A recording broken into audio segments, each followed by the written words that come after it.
La question de l'identité de Jésus est importante. Il est important de savoir que Jésus soit Dieu.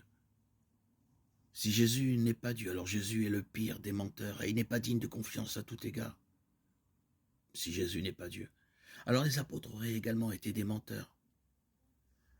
Jésus devait être Dieu parce que le Messie avait été promis comme saint, puisque personne sur terre n'est juste devant Dieu.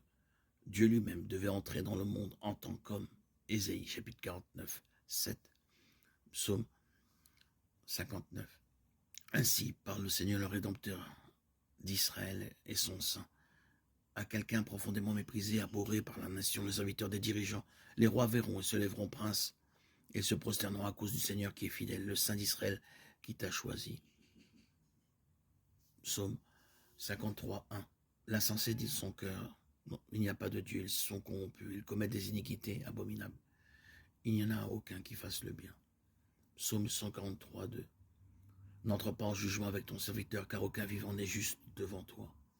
Si Jésus n'était pas Dieu, sa mort aurait été insuffisante pour payer la pénalité pour les péchés du monde entier. 1 Jean 2, 2. Seul Dieu lui-même pouvait offrir un sacrifice infini et éternellement précieux. Romains 5, 8. 2 Corinthiens 5, 21. Si Jésus doit être le Sauveur, alors il doit être Dieu. Jésus devait être à la fois Dieu et homme.